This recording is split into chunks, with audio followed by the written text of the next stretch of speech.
আমি চেষ্টা করি অনেস্টলি পারফর্ম করতে। কোনো কাজের মধ্যে যদি অনেস্টি থাকে সেটা উল্টো দিকের মানুষরা বুঝতে পারে। ওই একটা ম্যাজিক্যাল ব্যাপার আগেই তৈরি হয়ে যায়। আমি গিয়ে শুধু পারফর্ম করি, আমি এমন কিছুই করি না।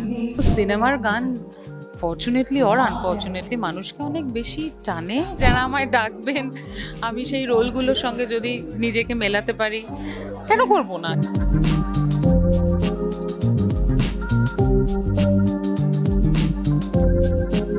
তোমার এত বছরের মিউজিক ক্যারিয়ারে সব থেকে সুন্দর মুহূর্ত বা এমন কিছু খুব মেমোরেবল কিছু একটু আমাদের সঙ্গে শেয়ার করো। আলাদা করে কোনো অনুষ্ঠানই, মানে প্রত্যেকটা অনুষ্ঠানই আমার কাছে মেমোরেবল, কারণ প্রত্যেকটা জায়গাতেই অডিয়েন্সের যেই ভালোবাসা, তাদের যে রেপারকেশন আমরা পাই, সেটা অভাবনীয়, সেটা ঈশ্বরের আশীর্বাদের মতো। তোমাকে যেরকম আমরা দেখছি যে তুমি কি সুন্দর পুরোনো গানকে রিক্রিয়েট করে সুন্দর করে আবার অসাধারণ লাগে। মানে আমরা হয় না যে এই গানটা ফিমেল ভার্সনে এত সুন্দর হতে পারে, এইটা ভাবনার বাইরে। আমি একটু জানতে চাইবো তোমার ইন্সপিরেশন এই দিক থেকে, আর হচ্ছে তুমি কিরকম ফিডব্যাক পাও, তোমার কিরকম ফিল হয়, কিরকম ফিডব্যাক পাও তুমি সেখানে? ফিডব্যাক দেখো, এটার তো প্রথমত ফুল ক্রেডিট আমার গোটা দলের, গোটা টিমের, আমার মিউজিশিয়ানসদের এবং তার সঙ্গে সঙ্গে নীলাঞ্জনের। কারণ ওদের এই সাপোর্টটা ছাড়া এটা কখনোই পসিবল হতো না। ক্রিয়েট করে ওরা আমাকে যেটা দেখায় আমি সেটা স্টেজে উঠে পারফর্ম করি।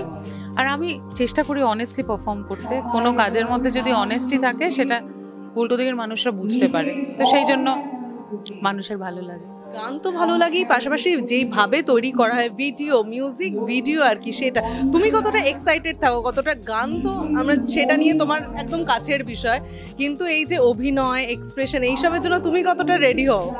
এইটা আমার এমনিই আসে, মানে আমার ওটার জন্য আলাদা করে কিছু ইম্পোজ করতে হয় না। কিন্তু আমাদের প্রোডাকশনটা এখন যেভাবে রাহুল দা, মানে যিনি আমাদেরকে ম্যানেজ করেন, রাহুল দা যেভাবে প্রোডাকশনটা সাজিয়েছে অনবদ্য, মানে আগে এইভাবে আমি কোনোদিন পারফর্ম করিনি। মানে বাজি ফাটছে, হ্যাঁ, তোমার স্টেজে মানে ওই স্মোক মতো, ওটা ওই একটা ম্যাজিক্যাল ব্যাপার আগেই তৈরি হয়ে যায়। আমি গিয়ে শুধু পারফর্ম করি, আমি এমন কিছুই করি না। আচ্ছা ইমনদি, তোমাকে মৌলিক গানে আমরা মানে মৌলিক গান এই বিষয়টা এখন যেন কোথাও একটা হারিয়ে যাচ্ছে, সেই জায়গাটাতে কি কখনো তোমাকে মানে আবার পাবো?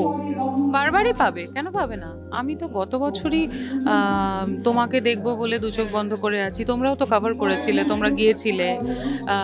ওই গানটি রবীন্দ্রনাথের গান করলাম পুজোতে। দেখো, সিনেমার গান ফরচুনেটলি অর আনফরচুনেটলি মানুষকে অনেক বেশি টানে, তাদের ওই ইয়েটা অনেক বেশি হয়, ফোকাসটা অনেক বেশি প্রপার হয়। তো লাকিলি গানগুলো মানুষ শোনেন, সেটা তো খুবই আনন্দের।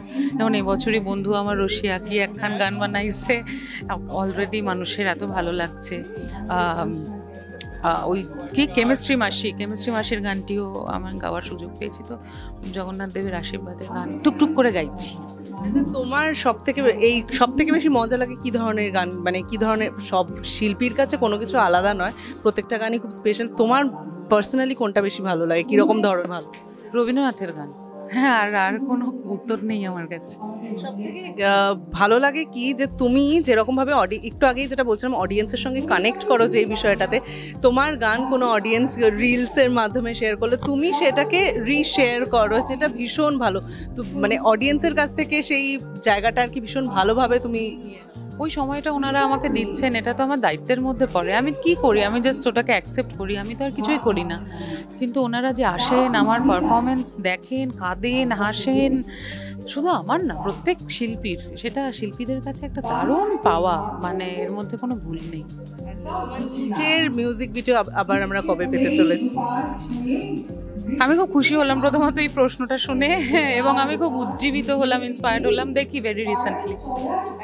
মানে কি প্রস্তুতিতে মধ্যে আছে নাকি আবার নতুন করে? এখন কমপ্লিটলি শোয়ের সিজন, এই সময় কোনো কিছু প্ল্যানিং মাথাতেই আসে না, ঘুমই হয় না প্ল্যান করব কখন। তো শরীরটা একটু ডিসব্যালেন্সড হয়ে থাকে এই সময়, আমায় দেখেই বুঝতে পারছো ভীষণ টায়ার্ড, কিন্তু কাজও তো করতে হবে। একটু শোজগুলো কমলে, আমার বসন্ত উৎসব আসছে 9th মার্চ, সেটা নিয়ে এবার লেগে পড়বো।